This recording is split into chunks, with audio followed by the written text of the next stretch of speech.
Welcome to Popternative, where we dive into topical discussions from the worlds of pop culture, social media, and sports. Here is your host, Peter Remoliotis, aka PD Beats. Hello and welcome to the Popternative podcast. It's the podcast where we have digital discussions, the worlds of TV, film, sports, pop culture, everything really depending on the guest. We talk about it all. Returning guest on Popternative, we are speaking to Ignacio Serricchio, who plays Don West in Lost in Space, which is on Netflix. Ignacio, welcome back to the show. And super happy to be back, buddy. Of course, man. And season 2 came out around Christmas time. I think on Christmas, right? Yeah, the 24th, around Christmas Day, I think. And I'm sure it was just pretty crazy. And now we kind of start getting into 2020, and it's still pretty fresh because it came out at the end of 2019. How's the reception been so far, man? Yeah, it's been great. People seem to love it. My family loved it. That always makes me happy. But you know, we went bigger in every sense of the word. Everything was just elevated this season. You know, everybody just came in at 150, and we put it into fifth gear and just rammed that thing. Absolutely. And I think we succeeded. As an actor, when you say bigger and better, after you filmed season 1, what did you say was a must in terms of whether it was an element? What needed to be bigger in your opinion? I think that, you know, in season 1, we were introducing these characters. So there was a little bit of us being cautious as to, you know, we want people to get to know them and we want to keep them hooked for season 2. So with this season, once we had that audience with this season, everybody was able to really let go and be comfortable. The writers felt like they had more freedom. Yep. Of course, you get picked up for a second season. You feel like you're respected, and you've been given a lot of room to have fun because your formula worked. So everybody was a lot more relaxed season 2. So we were able to take bigger risks in every way. And you know, the fans are just eating it up. They love it. I'm on Facebook a lot. And there's a lot of like Lost in Space Facebook groups and everything. And I even saw someone a couple of days ago. They were posting like, who's your favorite character in Lost in Space? And like a lot of people said Don West. What's the most fun thing about playing Don West, Ignacio? You know, I love the complexity behind this character, the different levels, colors, and emotions. I think he wears his heart in his sleeve, and even though he will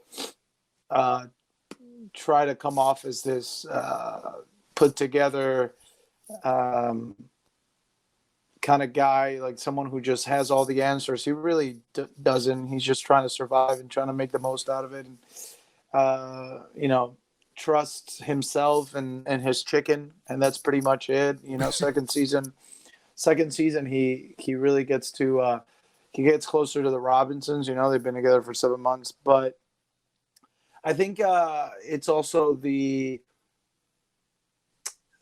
using sense of humor to get himself out of awkward and intense situations, which is, I think it's something that a lot of us do, and trying to find the humor in negative situations, which is what a lot of us do. You know, when something's already bad enough, you don't have to keep repeating how bad it is. You know, you try to tell a joke, you make fun of it to alleviate the situation. Absolutely. And I think everybody can relate to that. And, you know, he has these heroic moments that are really come from the heart and come from being a good person. Yep. So, no, absolutely. Whenever like you ask someone and they say like, what have you been up to lately? You say like, I'm working. What do you mean by I'm working is, you know, you're filming, you know what I mean? You're auditioning. That's the work part of it, right? Sure. I find it interesting though, because, you know, you film season 2, it's edited, it's out there, you know what I mean? Then it comes out, and then you got to do press and a lot of other things and all these appearances, and that's not like the work. That's not work. You're not actually like, you're talking about it, but have you ever thought about it actually being like, it is work? You know what I mean? Like that's a huge part of it. It's like two vehicles of work for an actor. There's the actually making it and then promoting it. Yeah, to me, work. I define work as.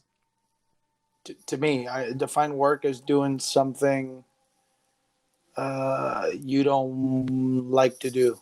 Yeah. So for me, it's a lot of fun.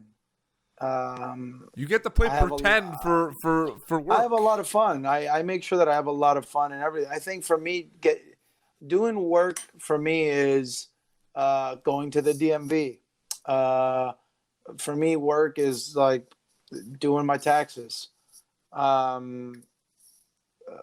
There's so many things that are work to me that are not what people think. You know, my career and everything I do, and being on set for 16 hours and you know what work is? Talking to someone that is boring and having to not being able to walk away. That's work. Mm-hmm. So this is not work right now. No. This is not work. You would know. No, absolutely. You say like 16-hour days on set. It just reminds me, I've talked to a lot of people that talk about how sometimes it takes like one day they're filming one scene, not even one episode. Yeah, I was exaggerating. I don't think we've ever had 16 hours on set. But has there been any days where there has been like a scene, like one scene that took a long time to film? I mean, first season we spent a whole week in North Vancouver in the mountains in mid-February with Toby, and we shot this scene for a week, and we froze, and it never made it to the final cut. So. Wow. That must be kind of difficult too. And you've been acting for a long time right now, and I'm sure there's many stories where you do a couple of scenes and you're excited about a project, right? And then it's not your call and a couple of your scenes get cut. That happens a lot. Is that something though that kind of goes to the territory these days in general? Like people kind of they don't get as Yeah, I mean, for me, I always say that once they yell cut, it's out of my hands. The only time I have control is when I'm in the scene, and that's my truth. That's 100% my truth. Whatever happens after in the editing room and post, whatever, completely out of my hands. I don't worry about it. I've done my part, which is be honest and truthful in the moment. That's all I can hope for. And before you get the part. Before you film the part, you have to get the part. You have to get the role. And I find it very interesting because you're hearing a lot of people talking about, and I don't know, like, I'm sure it's happened in some situations. It sounds pretty crazy to me, but, a lot of, casting directors are looking at actors and actresses and their social media followings because they want to kind of use their social media followings as well. Have you heard about that at all? Is there any substance to that where like people want you to have a social media? I've heard about it. I think, I had at the beginning of the whole social media frenzy, I had a bit of a love-hate relationship with it, more hate. And then I learned through research and through trying to educate myself, I learned to embrace it and use it as a tool. It's not my go-to. My social media, my page is mainly to show fans behind the scenes stuff, to talk about mental health and the environment. Yeah, man. So, I'm not promoting any kind of fitness routines or makeup or or products, which is completely fine. It's just not what drives me. It's not my passion. And I think it's a tool. I don't get hired for my social media presence. Just because I don't have any. And I like that. I like that because when I started and when I studied theater, you didn't have any of that. It was raw. All you had is your pure talent. And but you know where I'm coming from though, right? Like I heard about that. I don't know if there's substance about it. I feel like it's just a rumor. But if you're a producer, and you're trying to get money and you're trying to get your movie to be distributed, and they tell you, well, look, if you hire this one social media influencer, it's going to help a lot. If you can get creative around it and find a way to make it work, why not? I don't see anything wrong with it. You know what I mean?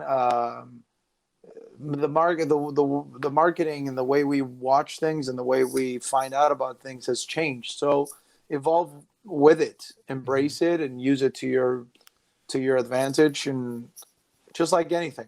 Absolutely. I want to talk about one specific word that I think is a very important word. I think it's a word that you could apply to, the life of, an actor. You could apply it to everyday life in general, and it's an important word. And that word, Ignacio, is patience. Mm-hmm. Being patient enough to, wait for your moment, being patient enough to understand that it's very tough to do things. I mean, the behind the scenes thing, me and you, it takes a while sometimes to connect and get this stuff done, but we get it done, man, and it's awesome. Yeah. You know what I mean? Because we're both patient and everything, okay?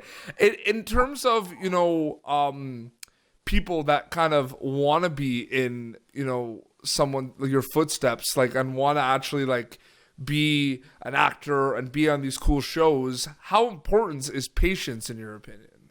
Is it up there? Well, I think a lot of times people mistake patience for there's this sense that but sometimes by thinking about being patient and waiting for your moment to come, you miss out on the moments you're having. 100%. So I don't think I learned that it wasn't about waiting. It was just about enjoying the journey wherever it was taking me, as long as it's truthful and that I'm doing what I love. I have no control of the future. I only have control of that moment. So if you don't enjoy the journey, then when you get to wherever you got, you might not remember how you got there. And I think that's what really that's what makes the difference is enjoying the journey and the struggles, and part of being patient is also believing that it whatever comes to you will come when you're ready for it and when you're ready to receive it. Absolutely. I remember when Lost in Space came out on Netflix, the season 1, there was a lot of hype about it. The whole cast, you guys were going to conventions and promoting it, and the trailer came out, and I was like, oh my God, the trailer's released, and you were all there, it's awesome. Netflix, who are the master, the ones who put out this amazing Lost in Space, currently right now, there's many shows they put out. What specifically, there's a show called Lock and Key that comes out tonight. It's based on a graphic novel, and I find it interesting. The reason I want to bring it up is because there's kind of the sci-fi and the horror aspect of it. You know what I mean? And Lost in Space has a little bit of situations where it comes off kind of scary a little bit. There is that in there. You know what I mean? My question to you is, what kind of is hitting stride with an audience right now with this thriller horror genre, or anything? Every show, even comedies sometimes have those scary thriller moments in there sometimes. I find a lot of stuff is implementing that these days. Do you agree? Well, I think, because I think a lot of times we laugh out of discomfort. Mm-hmm. And, some of the best comedies ever made, like Neil Simon plays, for example, the play Rumors by Neil Simon, those people are suffering every single second of that play. They're suffering, and we're laughing at it. And they're in terrible situations, and nobody knows what's going on. And they say that one of them got shot himself in the ear. So what's happening is dramatic, and we laugh because we need that release, and we need to laugh, not so as not to cry. Absolutely. So, I find horror is just really big right now, and I'm hoping that in 2020 you have a lot of goals, but I'm hoping that one of your goals, I would love to see you in a horror movie, man. I would love to see it happen. I did a horror film a while back in 2006, 2010. Wow, it's already bin 10 years. Wow. Last decade. Quarantine 2. Yes. Yeah, it was that was fun to do. There's so many directions with that genre right now, and it's just crazy. Yeah, and I know that that horror fans are hardcore, and I kind of like that because they're so critical, and if you ever get into that genre and you're actually respected, I feel like it's bigger than winning an Oscar, to be honest. No, absolutely. Well, the Oscars are this weekend, and there was it was a good year for movies. Yeah, some good movies, yeah. There's some good stuff out there. But, Ignacio, we'll wrap up. But, man, thank you so much for coming back on the show. Dude, sorry it took so long, man. I'm so sorry. No, man, don't but say we made sorry. It happen. That's all that matters. You apologize a lot. I think you're an honorary Canadian. I know, but I think you're Canadian. Yeah, it's the Vancouver seeping into me. I do. I think it's okay. It's okay to apologize. Absolutely. Yeah. Why should people watch season 1 or 2 of Lost in Space very quickly? Why should they check it out? I think it's one of the I don't know of any other show that you can sit down with your kids and both equally go through a great emotional journey and geek out over it together. I think it traps adults and it brings the kid out of the adult, and with kids having a kid and his robot at the center of it all just makes it so exciting.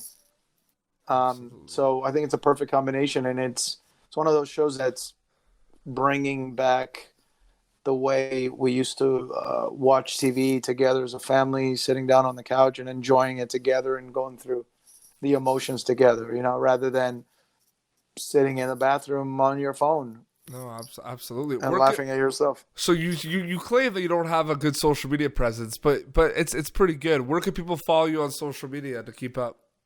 It's at Ignacio Serricchio, my last name. Yeah. Yeah. I remember when I had you on, like the first time, I nailed your last name right away. And that was like the first thing you said. You were like, you nailed it. Yeah. I mean, listen, man. I think it was like, when was it? Not too long ago. It was something important, and they misspelled my name. I was doing a set stand up in Lake Tahoe, and the host asked me for my name 7 times. Another time before you went on stage, and he says, "This is for real." He says, "You know him as the mule on Lost in Space." Oh my God. That was just like him as the mule on Lost in Space.